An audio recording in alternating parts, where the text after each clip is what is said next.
Alhamdulillah.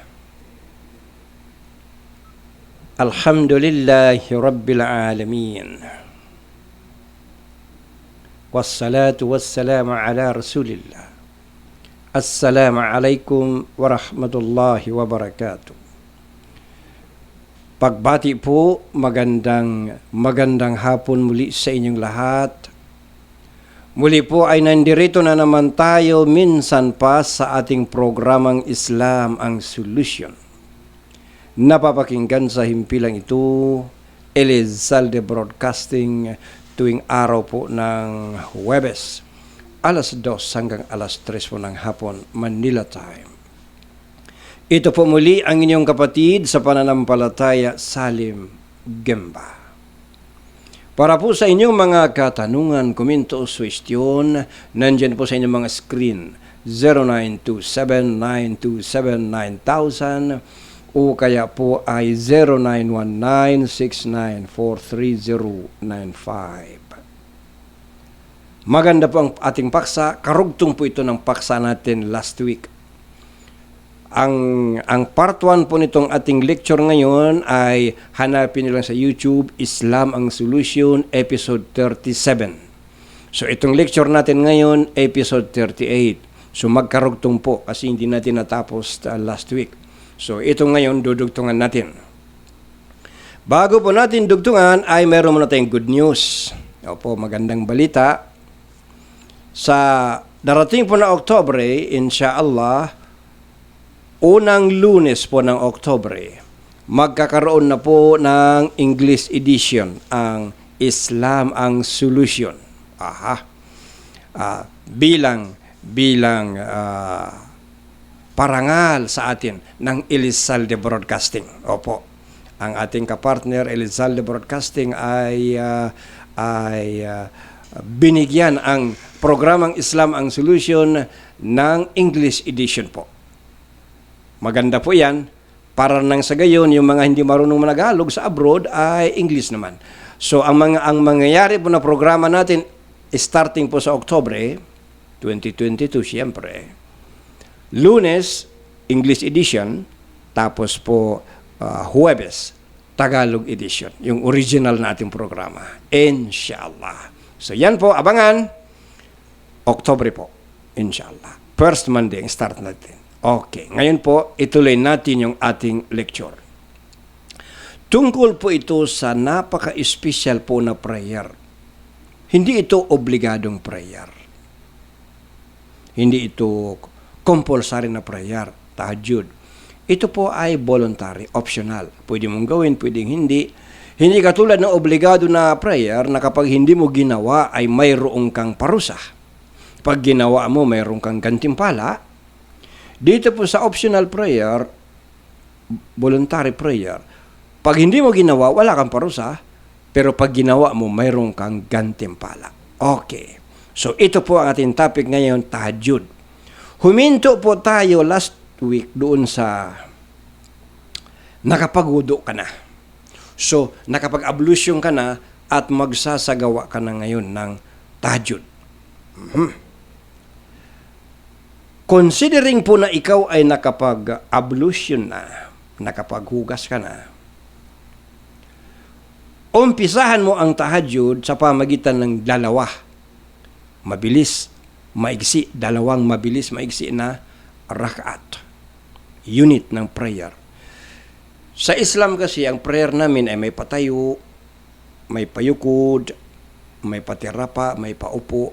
So, yung isang tayo, pag nakatayo ka, nakumpleto mo, nakayukod ka, tapos nakapatira pa ka na 2 beses, bago ka tumayo, nakaisang raka ka na.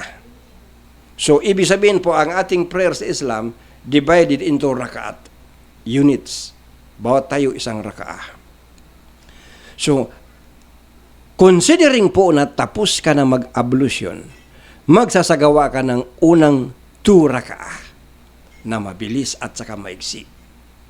Parang siyang warm up mo ng tahajjud mo. Bilang katibayan po na ang unang 2 rakaat ay mabilis at maigsi, ay ang isang hadith ni Propeta Muhammad sallallahu alaihi wasallam. Sinabi ni Aisha radhiyallahu anha, kapag magsasala ang propeta sallallahu alaihi wasallam tuwing hulihang gabi, tinutukoy po tahajjud, ay sisimulan niya ang kanyang mga sala ng dalawang mabilis na rakaat. Source natin, authentic na hadith, Sahih Muslim. Ngayon, paano isasagawa? Okay. Kung ang gusto mo halimbawa na tahajjud ay dalawa lang na rakaat, dalawa. Kasi pwede mong gawing 2, 4, 6, 8, ayan, tahajjud. Kung ang gusto mo mangyari ay 2 na rakaat, ikaw ay mag-intention, tatayo ka, intention. Yung intention, meaning motibo. Bakit mo gagawin? Anong dahilan? Intention. So lahat ng gawain po na ako worship, nakabase sa intention. Bakit mo ginawa? Ano ang motibo mo? So, sa Islam, ang intention, hindi po ito binibigkas ng bibig. Ang intention, binibigkas ng puso. Kasi hindi mo naman sasabihin ano ang motibo mo eh. Ikaw lang nakakaalam. So, ang intention mo, pagtayo mo ay, Oh Allah. Ikaw ay, yun ang intention mo, ha? Sasabihin mo, Ya Allah or Oh Allah. Magsasagawa ako ng 2 rakaat na salatu tahajjud bilang pagsamba sa iyo sa hangad na makamit ang iyong ikalulugod. Something like that. Or pinakasimple, Ya Allah, magtatahajjud ako 2 rakaat bilang pagsamba ko sa iyo. Intention. Puso yun. So, ibig sabihin, yun ang intention mo, yun ang motibo, yun ang purpose. Bakit mo pinutol ang tulog mo? Sinadya mo na putulin yung tulog mo. Pagkasarap-sarap ng tulog mo, sinadya mong putulin na ang tanging dahilan ay to worship the Almighty Allah.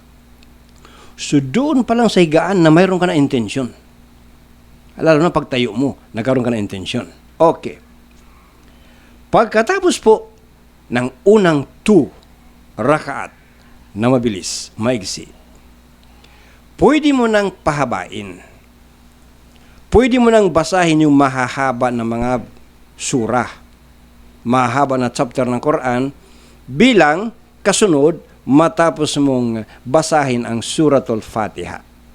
So, ibig sabihin, matapos mong basahin ang Suratul Fatiha, ano ang mga memoryado mong mga sura, anong memoryado mong mga chapters or verses, yun ang babasahin mo. 2 uli na rakaat. Opo. Bawat rakaat, babasa ka ng mga mahaba. Hindi katulad ng unang tayo mo na 2 rakaat, mga maigsi lang basahin mo, pang warm up. Ngayon, ang tanong ay, ilang rakaat, ilang units, ilang tayo, ilang rakaat ang iyong gagawin sa isang tahajjud? Yan ang magandang tanong. Si Propeta Muhammad po, sallallahu alaihi wasallam, bilang modelo natin, siya po ay nagsasagawa ng tahajjud ng 13 rakaat. 13 units. 13 tayo. Ibig sabihin, 13 rakaat po siya. Nagsasala. Tahajjud. Antakin mo yun. At ang haba po ng mga binabasa niya ng mga surah. Kapag nakatayo siya, makikita mo yung kanyang mga paa halos na yung mga sumasabay sa kanya, ng mga kasamahan niya, minsan sumusuko na lang sila sa sobrang haba, nakatayo, ang sakit ng paa. Tatayo ka limon 1 oras. Prayer. Allahu Akbar. Bilang katibayan po na 13 rakaat ang kanyang tahajjud ay ito po yung hadith na katibayan. Ani Ibni Abbas radhiyallahu an qal kanat salatun nabiyyi sallallahu alaihi wasallam 13 raka'atan ya'ni bil lail. Isinalaysay ni Ibni Abbas, nawa kalugdan siya ng Allah, ang salat ng Propeta sallallahu alaihi wasallam ay nakagawi ang 13 rakaat. Iyan ay patungkol sa gabing dasal. Ibig sabihin po, patungkol po sa tahajjud. Source po natin, ang pinaka-authentic po na hadith, Sahih al-Bukhari, hadith 601, summarized version. Ang ginagamit po natin, summarized version. Hindi po yung 9 na volumes. Kasi ang Sahih al-Bukhari po, Sahih al-Bukhari, 9 volumes yan, ganyan yan, dami. So ang ginagamit natin, yung summarized volume, ganyan lang, isang makapal na makapal. So bakit natin sinasabi yung summarized version? Para kung hanapin mo yung source, Sahih al-Bukhari 601, doon mo hanapin kung mayroon ka sa library mo, summarized version, doon mo hanapin. Kasi kung doon mo hanapin sa 9 na volumes, hindi makikita yung Sahih al-Bukhari hadith 601. Makita mo yung 601, pero ibang hadith. So kaya sinasabi natin, dinudugtong natin, summarized version.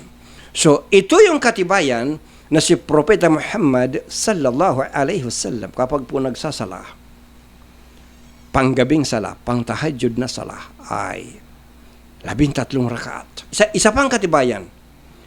Dito naman tayo kumuha kay Aisha, yung ganang may bahay, ng katibayan ng 13 rakaat.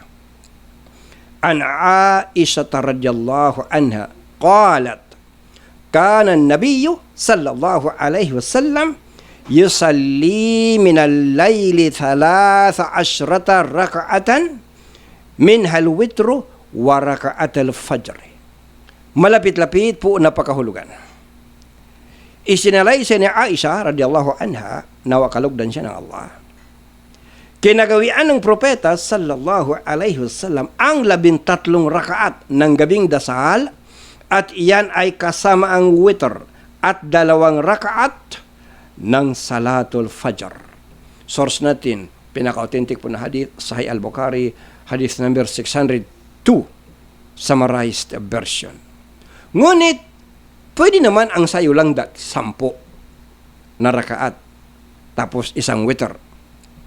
Or pwede rin na 2 na rakaat, then witr. Or 4, or 6, or 8. Pwedeng gawin mo yun. Wala namang restrictions. Hindi naman obligatory na kailangan 10 plus 3 rakaat na witr. Kundi kinakailangan lang na kung gusto mo ang sunnah ni Propeta Muhammad sallallahu alaihi wasallam, ito yung kanyang number of rakaat. Pero pwedeng 2 lang, then witr. 4 lang, then witr. 6, then witr. Or pwede rin po na walang limitasyon ng number ng rakaat. Pwedeng walang limit. Prayer ka ng prayer. Mas maganda po na gigisingin ng mister ang kanang misis para sabay sila na magtahajjud. Napakaganda. Mag-asawang nagtatahajjud. O kaya, kung ang misis ang interesado magtahajjud, mas mainam gisingin niya ang kanang mister. At sila po ay magtahajjud. Napakaganda, no? Na ang mag-asawa, magkasama sila pati sa gawaing pagsamba.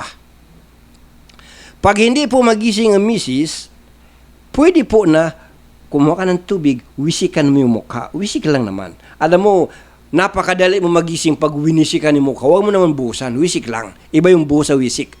Wiwisikan mo yung misis mo, tubig, magigising. O kaya yung mister mo, wiwisikan mo, magigising. Kapag po ang mag-asawa ay magkasama na nagtatahajjud, sila po ay itatala ng mga malaika. Sila po i-record na kasama ng mga yaong gumugunita sa Allah ng continuously. Ganun kaganda. Mag-asawang nagtatahajjud. Bilang katibayan.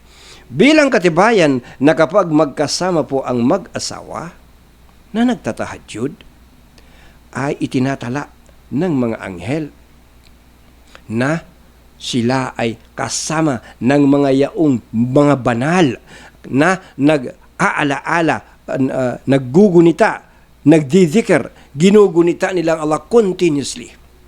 At patungkol sa wiwisikan mo ng tubig, misis mo o kaya mister mo, mayroon din katibayan sa hadith mismo. Ibig sabihin, hindi natin gawa-gawa na instruction yung, sige, wisikan mo misis mo, wisikan mo mister mo, nang walang batayan. Ito po yung batayan ng hadith. Babasahin po natin yung hadith ni Muhammad sallallahu alaihi wasallam na iulat ni Abu Hurairah radhiyallahu an.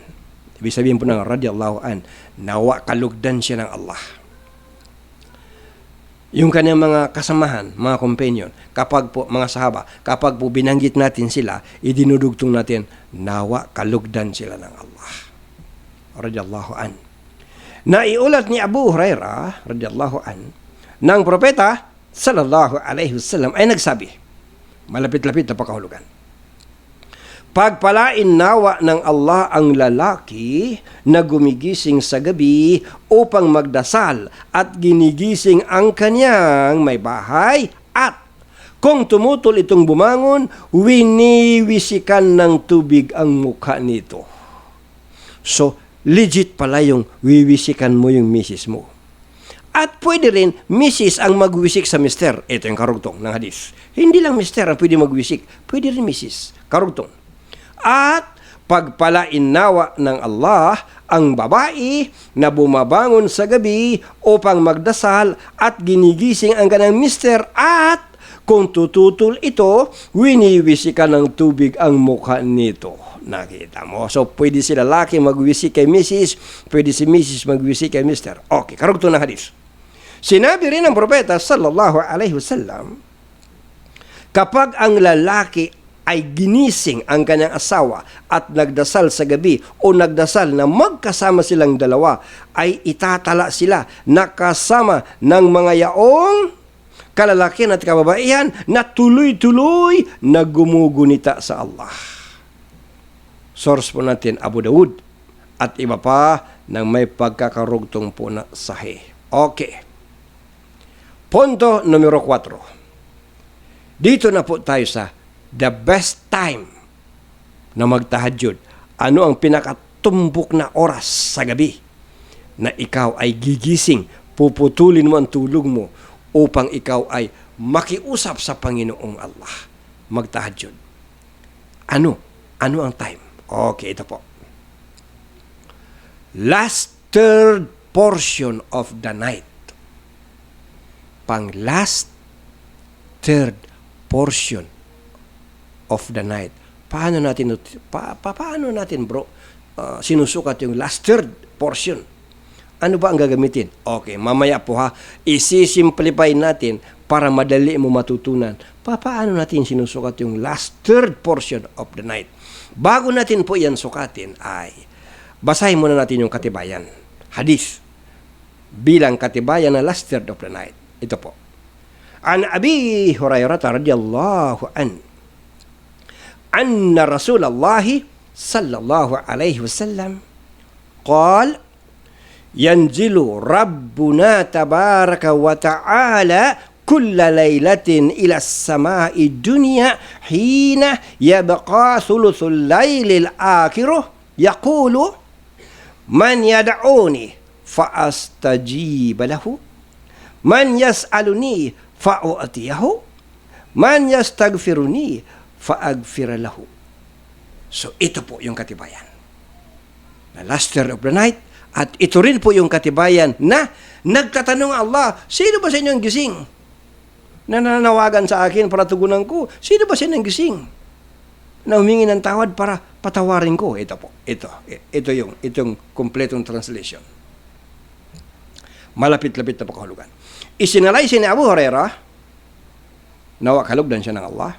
Sinabi ng sugo ng Allah sallallahu alaihi wasallam, malapit-lapit na pakahulugan, ang ating Panginoon na ang pinagpala, na ang kataas-taasan, ay bumababa sa atin. Bumababa ang Allah. Pero kung paano siya bumababa, hindi natin ma-imagine. Pero alam natin, bumababa siya. Ngunit kung physically, papaano, ay hindi po natin kayang i-explain. Opo. So, alam natin, nakalagay sa hadith, bumababa. Pero how, paano siya bumababa, ay hindi natin alam. Wala nakakaalam. Okay. Ang ating Panginoon na ang pinagpala, na ang kataas-taasan, ay bumababa sa atin sa pinakamalapit na kalangitan. Pinakamalapit na langit, ibig sabihin, pinakamababa na langit. Pinakamalapit na langit sa bawat gabi, sa huling ikatlong bahagi ng gabi, at sinasabi niya, meron bang sino mang tumatawag sa akin? Upang ako ay tumugon sa kanyang panawagan, mantakin mo, tulog lahat ng tao sa mundo. Tapos gising ka, tinatawagan mo siya. Kaya sabi niya, meron bang sino mang tumatawag sa akin? Upang ako ay tumugon sa kanyang panawagan, meron bang sino mang humihiling sa akin ng isang bagay upang maibigay ko sa kanya ang hinihiling niya? Meron bang sino mang hinahangad ang aking pagpapatawad upang mapatawad ko siya? Authentic, pinaka-authentic po na hadith. Sahih Al-Bukhari, hadith number 606, summarized edition. Bro, hindi ko magets, bro. Hindi ko pa rin magets. Paano mo susukatin exactly saan ako tatayo, titindig, anong oras, anong eksaktong oras, bro? Sige nga, computein mo sa akin. Okay, ito po. Para malaman natin anong eksaktong oras.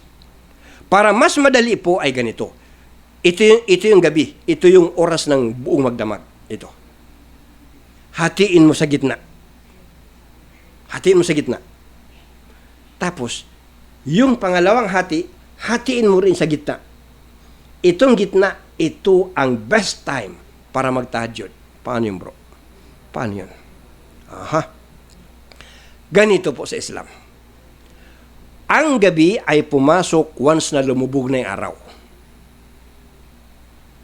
Sa Gregorian calendar, basta alas 6 gabi na. Permanente alas 6 gabi na. Alas 12 hating gabi na. Sa Islam po hindi ganun. Kasi merong alas 6 na may araw pa. Okay? So ang sukatan sa Islam ng gabi na ay lumubog na yung araw. Kunyari ito yung bundok. Okay, ito yung dagat. Pag yung araw lumubog na, nakita mong wala na at pula na horizon, yun ang gabi. So, i-measure natin. Anong oras lumubog ang araw? Salatul Maghrib, prayer ng Salatul Maghrib. At anong oras naman pumasok ang Salatul Fajr, prayer sa madaling araw. Yun ang gabi. Yun ang period ng night. Mula lumubog ang araw, mula Salatul Maghrib hanggang dumating ang madaling araw, Salatul Fajr, yan po ang gabi. So, yan ang susukatin natin, yan ang hahatiin natin, at hahatiin muli yung kalahati. Yan ang tahajjud time. Okay. Halimbawa lang. Ngayon po, ang Salatul Maghrib ngayon, lulubog ang araw ngayon sa oras na 5:57. To be more specific. Mga alas 5:57, lulubog yung araw. Tapos darating po ang Salatul Fajr, madaling araw, mga alas 4:25. Maguguluhan tayo niyan, bro. Mahina tayo sa matik-matik na yan. Paano natin? Okay, i-simplify natin. Gawin natin simple.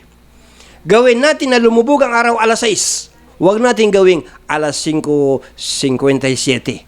Gawin na lang natin alas 6. Kunyari lang, example lang. Halimbawa, lumubog ang araw, ibig sabihin, pumasok ang Salatul Maghrib, 6 ng gabi, alas 6.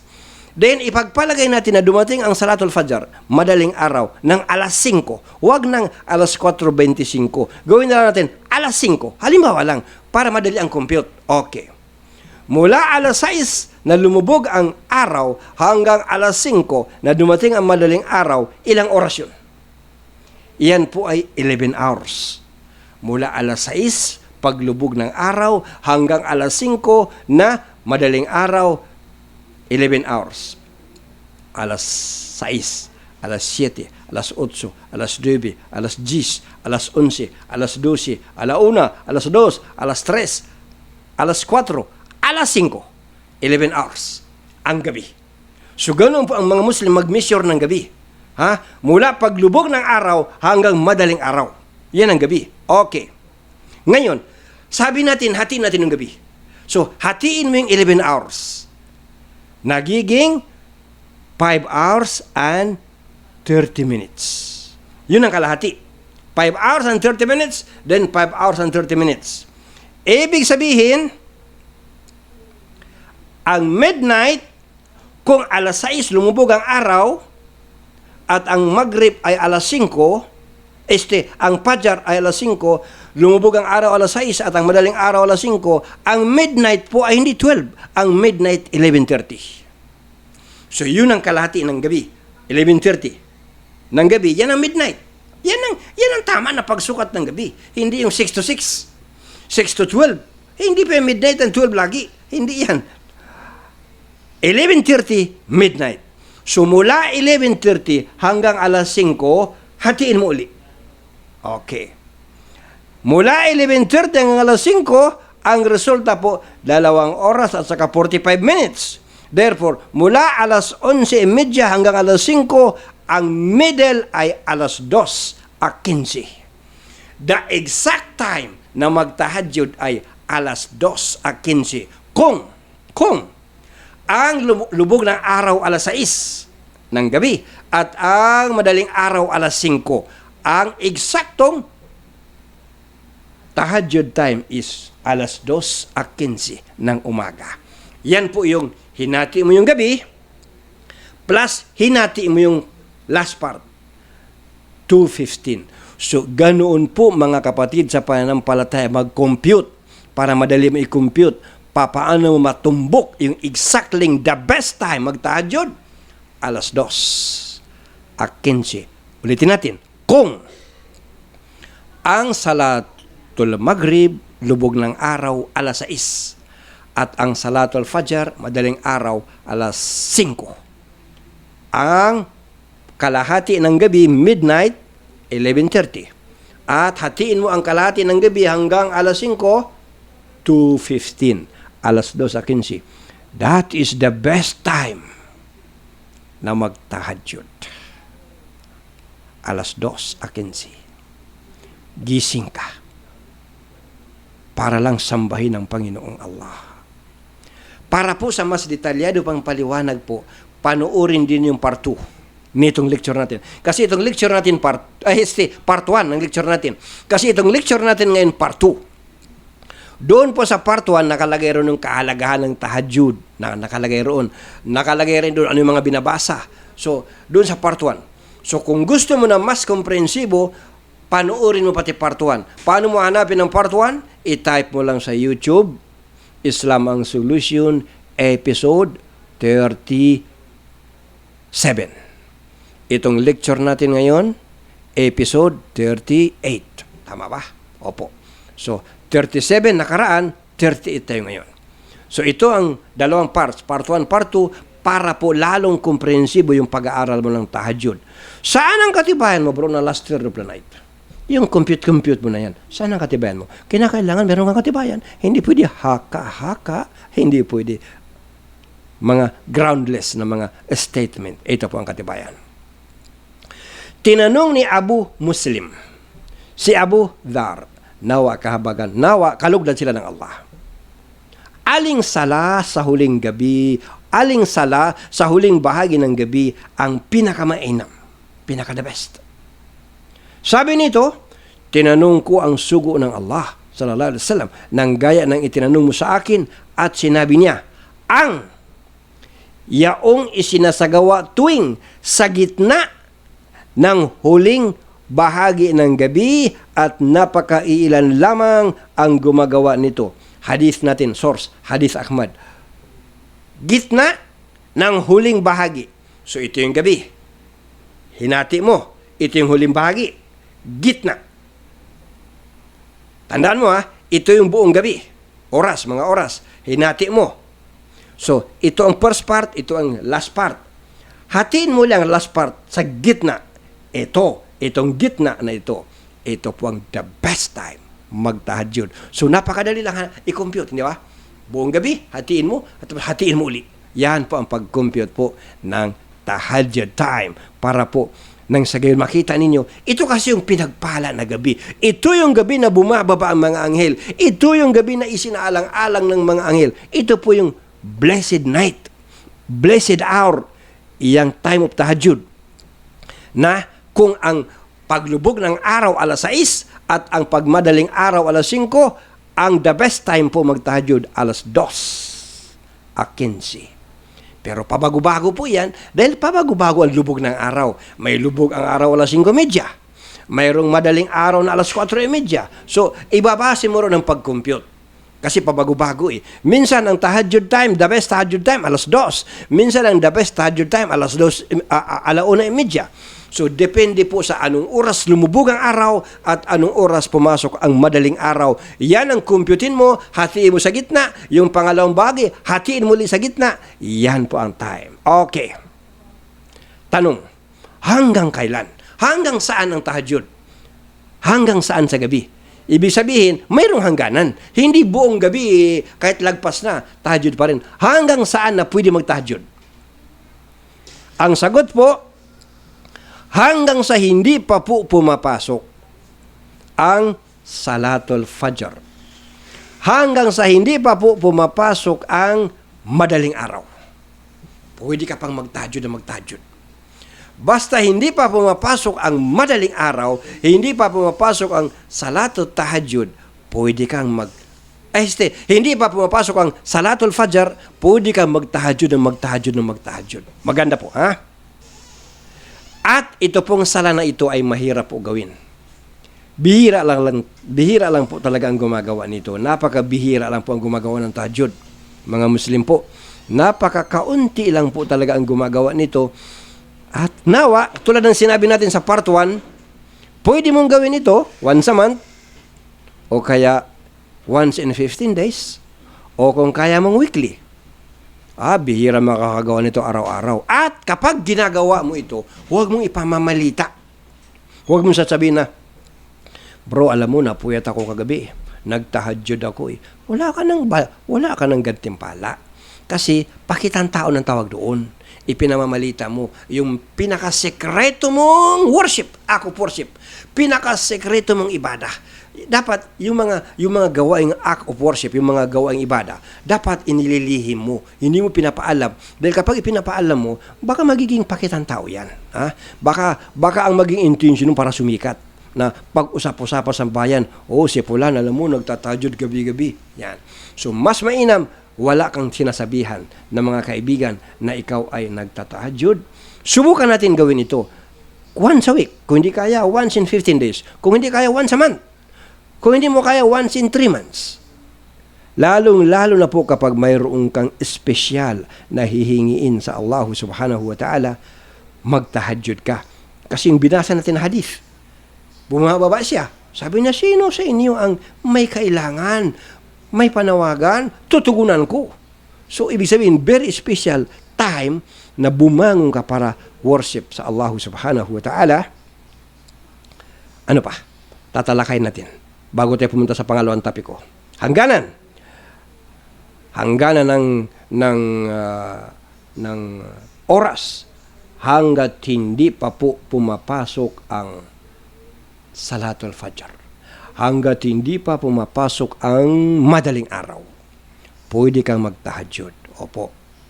Okay. At napakahirap gawin yan. Hindi ba tinalakay natin sa part 1? Sa part 1, binanggit natin na kaya hindi ka makabangon, tinatalian ni Satanas ang buhok mo. Buhol. Binubuhol. 3 buhol. Unang buhol yan. Pangalawang buhol. Pangatlong buhol. Binubuhulan ka para hindi ka makabangon. Di ba? Balikan natin yung hadith, ha? Ito yung hadith na binasa natin sa part 1. Ulitin natin ngayon para mabasa ninyo. Pero kung gusto niyo mas detalyado, pakinggan ninyo yung part 1. Okay. Isinalaysay ni Abu Hurairah radiyallahu an, nawa kalugdan siya ng Allah. Sinabi ng sugo ng Allah sallallahu alaihi wasallam, malapit-lapit na pakahulugan. Sa inyong pagtulog ay tinatalian ni Satanas ng 3 buhol ang likod ng ulo ng bawat isa sa inyo. Sa bawat buhol ay binabasa niya at iniihip ang mga salitang sumusunod. Yung tatalian, tapos mayroon siyang bibigkasin, tabay hihipan niya. Parang ihip na mangkukulam. Matapos ibulong yung sasabihin niya, ganito, ihip na mangkukulam. Okay, tingnan mo, ha? Ulitin. Sa bawat buhol ay binabasa niya at iniihip ang mga salitang sumusunod. Mahaba ang gabi para sa iyo, kaya't banatiling tulog. Kapag nagising ang taong iyan at naalaala ang Allah, ay isang buhol ang nakalag. At kapag nagsagawa siya ng wudu, ay nakalag ang pangalawang buhol. At kapag nagsala siya at ay nakalag ang pangatlong buhol at bumangon siyang masigla sa magandang pakiramdam at sampo ng mabuting puso sa umaga, kundi ay gigising siya sa masamang pakiramdam, tinatamad at di mabuti ang puso. Source natin, authentic na hadith, Sahih al-Bukhari, hadith number 604, summarized edition. Kaya pala hindi ka makabangon dahil mayroon kang lock, inilalak ka pala ni Satanas. So, kailangan ma-unlock mo yung unang buhol. Bumangon ka. Ma-unlock mo yung pangalawang buhol, mag-ablution ka. Ma-unlock mo yung pangatlong buhol, magsala ka. At hindi ba binanggit natin sa part 1, ang pagtatahajjud ay gamot sa karamdaman. Nabanggit natin, part 1, hanapin nyo sa part 1. Isa sa mga benepisyo, napakarami ng benepisyo ng pagtatahajjud. Isa sa mga benepisyo po, gamot sa karamdaman ang pagtatahajjud. Nakalagay mismo sa hadith ni Muhammad sallallahu alaihi wasallam na binasa natin. Kaya't gusto ninyong gumaling sa inyong mga sakit, subukan ninyo magtahajjud. Opo. Okay. Subukan natin. Na huwag kang madaig ni Satanas sa kanyang mga buhol sa iyo kapag ikaw ay natutulog na hindi mo magawa na magtahajjud. Pangalawang topic natin ngayon, kasi dalawang topic natin ito Salatul tahajjud, salatul witr. Paano isagawa? Yan ang pamagat ng ating topic. Paano isagawa ang salatul tahajjud at salatul witr. So, dalawang klase itong prayer. Itong isa, napaka-espesyal, tahajjud. Itong isa, pang-conclusion na prayer. Pang-silyo ng mga prayer mo maghapon. Okay. Mga puntong tatalakayin natin sa pangalawang bahagi ng ating lecture ay ano ang kahulugan ng salatul witr. Pangalawang tatalakayin natin, kailan ito isinasagawa? Kailan? Pangatlo, ilang rakaat at papaano isinasagawa ang salatul witr. Okay, unang punto. Sapagkat tinitinong yung oras natin, meron tayong 16 minutes natitira. Kailangan bilisan natin. Unang punto, anong meaning ng witr? Witr. Arabic po na word witr. Ibig sabihin ng witr po, gansal, butal. 1, 3, 5, 7, 9, 11, 13. Mga gansal na bilang. Butal na bilang. Yan ang ibig sabihin ng witr. Gansal.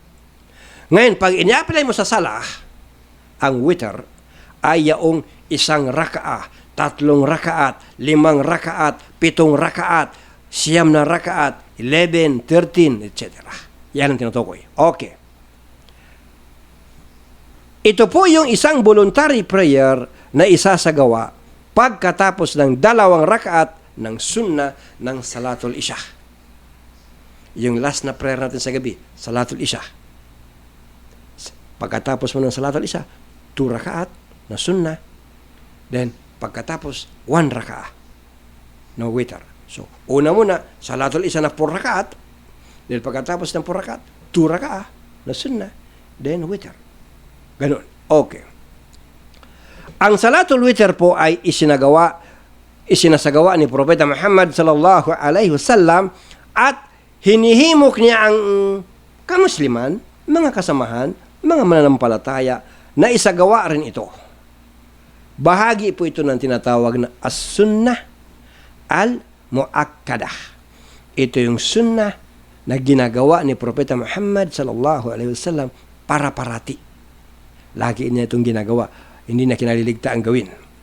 Bilang katibayan po, tungkol sa sala na ito, salatul witr, na isinagawa ni Propeta Muhammad sallallahu alaihi wasallam, isinasagawa niya sa kanyang panahon at itinatagubilin din sa atin, isagawa natin. Hindi ito obligado na prayer, hindi ito obligado. Kaya lang, mas mainam na isagawa natin. Katibayan po, ito yung hadith. Ang salatul witr ay hindi itinatagubilin na tulad ng mga obligadong sala. Subalit, isinasagawa ng Propeta sallallahu alaihi wasallam ang salatul witr at sinasabing, o kayong mga tagasunod ng Quran, isagawa ninyo ang salatul witr sapagkat ang Allah ay isa at kinalulugdan niya ang witr. Kinalulugdan niya ang mga gansal. Witr. Source natin, hadith Ahmad, hadith An-Nasa'i, hadith Abu Dawud, hadith Ibn Majah, at saka hadith At-Tirmidhi, at saka hadith Al-Hakim. Malakas po na hadith. Okay. Ngayon, alam na natin, ano ang Salatul Witr? Punto numero 2, kailan ito isinasagawa? Kailan? Okay. Ang lahat po ng mga Islamic religious scholars nagkakaisa na ang oras ng Salatul Witr ay hindi isasagawa. Ang Salatul Witr hindi uumpisahan hanggat hindi muna may sagawa ang Salatul Isha. So, hindi ka ba pwedeng mag-Salatul Witr na hindi ka pa nakapag-Salatul Isha? Salatul Isha, yun po ang panglimang prayer sa maghapon. Yung prayer po sa gabi, Salatul Isha. So, hindi ka pwedeng mag-Salatul Witr na wala ka mo ng Salatul Isha. Ang oras po ng Salatul Witr ay hanggang sa oras na di pa dumarating ang Salatul Fajr. So, hanggang ang panahon ay hindi pa dumarating sa madaling araw, hanggat hindi pa dumarating ang Salatul Fajr, ay pwede pang mag-Salatul Witr. Witr. Opo. Katotohanan, anang hadith. Katotohanan, nagdagdag ang Allah ng isang sala para sa inyo, at ito ay ang Salatul Witr. Isagawa ninyo ito sa pagitan ng Salatul Isha at Salatul Fajr. Hadith Ahmad. So anywhere, basta pagkatapos ng Salatul Isha, kahit saan dyan, hanggang sa bago dumating ang Salatul Fajr, pwede ka mag-witr. Ibig sabihin po ay, pwedeng sa first part ng gabi, bago matulog, mag-witr, o kaya sa middle part ng gabi, hating gabi, midnight, mag-witr, gigising ka, or last part ng gabi, gaya ng mula alas 2 hanggang bago mag-fajr, pwede ka mag-witr somewhere dyan. Pwede mong gawin. Ngunit ang tanong ay, saan ang pinaka-the best? Yan ang magandang tanong. Kasi ang gusto natin, pinaka-the best. Saan ang pinaka-the best time na mag-witr? Aha, Allahu Akbar. Talagang gusto mo ng mga the best, no? Bago natin sagutin yan, basahin muna natin yung katibayan na anywhere pwede. Pwede kang early evening, midnight, or last part ng evening. Katibayan muna, basahin natin ang katibayan na pwede anywhere doon. Okay. Isinalaysay ni Abu Mas'ud Al-Ansari na ang propeta sallallahu alaihi wasallam ay nagsasagawa ng Salatul Witr sa unang bahagi ng gabi o sa gitna nito o sa huling bahagi nito. Source natin, Hadith Ahmad. So ito yung katibayan na mismo si Propeta Muhammad sallallahu alaihi wasallam minsan early part ng gabi, minsan midnight, minsan naman huling bahagi ng gabi. Siya nag-witr. Ngayon, ang tanong, balikan natin. Alin dito sa tatlo the best time na mag-witr? Aha. Okay. Kung natatakot ka na baka hindi ka magising sa last part of the night, edi early part ng evening pagkatapos ng Salatul Isha, mag-witr ka na. Di ba? Kung natatakot ka, iniisip mo, baka hindi ako magising kung mag-witr ako mamaya last part ng gabi. So ngayon na ako mag-witr early evening, pagkatapos ng Isha prayer, mag-witr na ako. Pwede yun. Pero mas advisable na i-delay ito. Kung tiyak ka na magigising ka sa huling bahagi ng gabi, mas advisable na i-delay mo ang Salatul Witr. Kung sigurado kang magigising ka. Bakit mas magandang i-delay? Mas malaki po ang reward. Mas blessed night. Mas pinagpala na oras yung last part ng gabi. Nandiyan yung mga malaika, nandiyan yung mga anghel. Katibayan. Okay. Iniulat ni Jabir radiyallahu anhu na sinabi ng sugo ng Allah sallallahu alaihi wasallam, malapit-lapit na pakahulugan, ang sino man sa inyo ang natatakot na hindi magising sa huling bahagi ng gabi, ay isagawa niya dapat ang Salatul Witr sa unang bahagi ng gabi. At ang sino man sa inyo ang naniniwala na kaya niyang gumising sa huling bahagi ng gabi, ay isagawa niya dapat ang salatul witr sa huling bahaging iyan dahil iyan ang pinagpalang oras. Yang huling bahagi ng gabi, yan ang pinagpalang oras. Bakit pinagpalang oras? Ang mga anghel ay mapag-alang-alang sa mga sala sa huling bahagi ng gabi. Sources natin, Hadith Ahmad, Hadith Sahih Muslim, Hadith At-Tirmidhi, at saka Hadith Ibn Majah. Si Propeta po, Muhammad sallallahu alaihi wasallam, isinasagawa ang salatul witr kapag malapit na po ang madaling araw. Dahil ito po ang most blessed time ng gabi. Okay, punto numero 3. Mayroon pa tayong 8 minuto. Ilang rakaat at paano ito isasagawa? Kanina ang tanong natin, ilang rakaat ang tahajjud? Ngayon naman, ilang rakaat at paano isagawa ang witr? Salatul witr. Okay. Pwede po isa lang. Pwedeng isang rakaat lang. Pwedeng 3. Pwedeng 5. Pwedeng 7. Pwedeng 9. Pwedeng 11. Pwedeng 13 rakaat ang iyong salatul witr. Aha. Kasi ang alam lang natin na witr, isa lang eh. Pwede po. Paano isagawa? Kung isa lang na rakaat ang gusto mo, ay tumayo ka, mag-intensyon ka, or magniat ka habang nakatayo, tulad ng magtatahajjud, tulad ng lahat ng prayer natin, kailangan may intensyon. So dito sa witr, mayroon ka ring intensyon. Motibo, intensyon, layunin. Na ang intensyon mo ay ganito, nakatayo ka. Hindi binibigkas ng bibig, puso lang. O Allah, magsasagawa po ako ng isang rakaah na salatul witr bilang pagsamba ko sa iyo sa hangad na makamit ang iyong ikalulugod. O kaya simple lang, Ya Allah, magsasambay ako ng salatul witr bilang pagsamba ko sa iyo. Sangad na makamit ko, ikalulugod mo sa akin. Then, bigkasin mo ang pambungad na takbir. Allahu Akbar. Then, bigkasin mo dapat na bigkasin. Bigkasin mo Fatiha at iba pa. Then, matapos ang Fatiha, basahin mo ang Suratul Ikhlas, chapter 112. Then, basahin mo ang Suratul Falaq, chapter 113. Then, basahin mo ang Suratul Nas, chapter 114 ng Quran. 112, 113, 114, mga maigsi lang po yan. Ang igsi lang din na mga chapter ng Quran. After ng Fatiha, basahin mo Ikhlas, Falaq, Nas. Chapter 112, chapter 113, chapter 114. Ganyan po. Then, gawin mo mga dapat gawin, magruko, magsujud, then pagkatapos magtahayat, then magtaslim, magsalam. Kung ang gusto mo ay 3 rakaat, ay ganito naman ang sistema. Isa lang mo muna ang 2 rakaat, magsagawa ng tasyahud, at magtaslim, tahayat, pagkatapos magtaslim, lingon sa kanan, lingon sa kaliwa, then isagawa mo ang final na 1 rakaah, then magtasyahud, then magtaslim. Ganon. Yan ang pinaka-common na paraan natin paggawa ng 3 rakaat na witr. 2, then salam, then 1 final, then salam. Pwede rin na diretsahin mo ang 3 rakaat na binubuo ng 2 tasyahud at 1 lang na taslim. Diretsuhin mo para ka magsasala ng maghrib. 2 rakaat, magtahayat ka. Then huwag ka muna lumingon. Magsalam.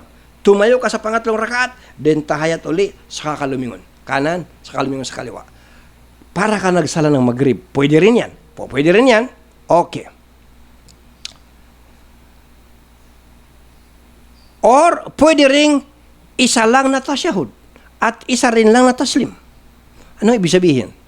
Diretso. 3 rakaat, diretsohin mo. Hihinto ka lang sa pangatlong rakaah para magtasyahud at magtaslim na rin. Pwede rin yung gawin mo yun.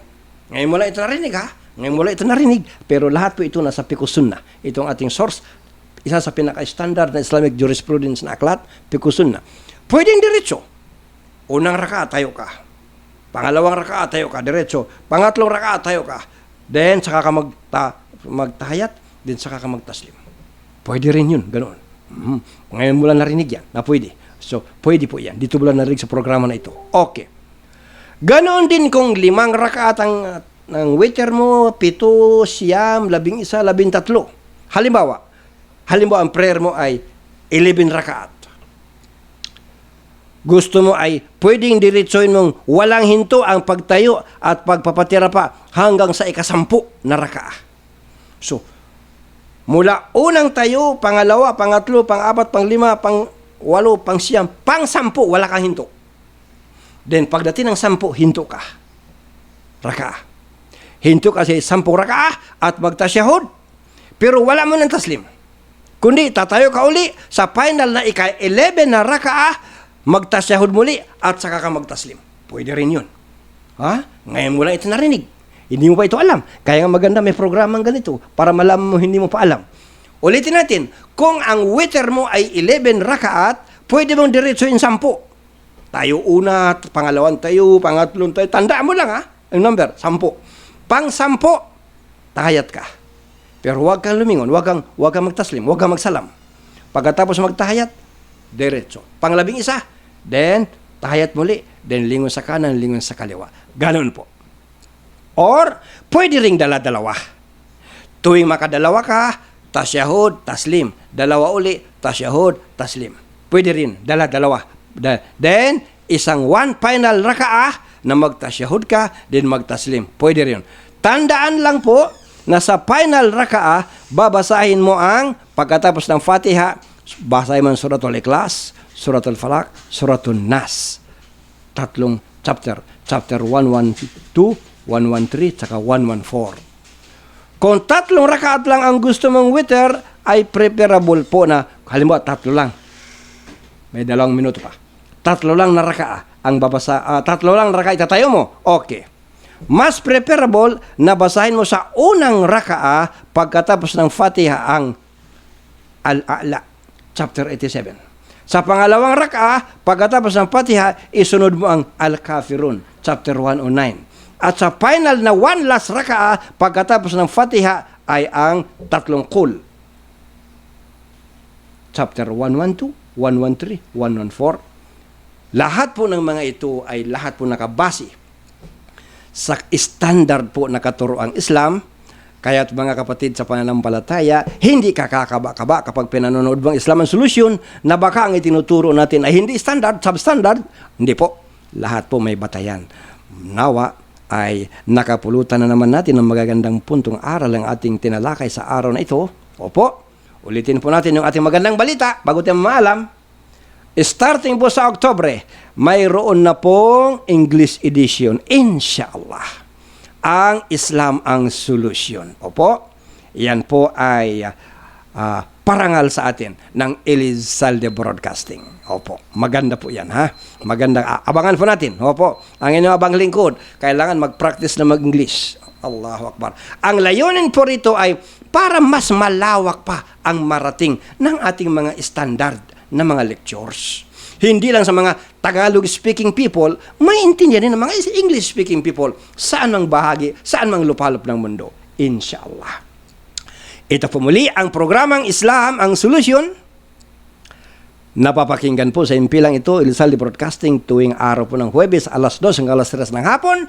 Pero sa Oktubre, mapapakinggan na tuwing Lunes at saka Huwebes, alas 2 hanggang alas 3 ng hapon, Manila time, inshallah. Ito po ang inyong kapatid sa pananampalataya, Salim Gemba. Subhanakallahumma wa bihamdik. Asyhadu an la ilaha illa anta astaghfiruka wa atubu ilaik. At muli po, pagbati ng kapayapaan. Assalamualaikum warahmatullahi wabarakatuh.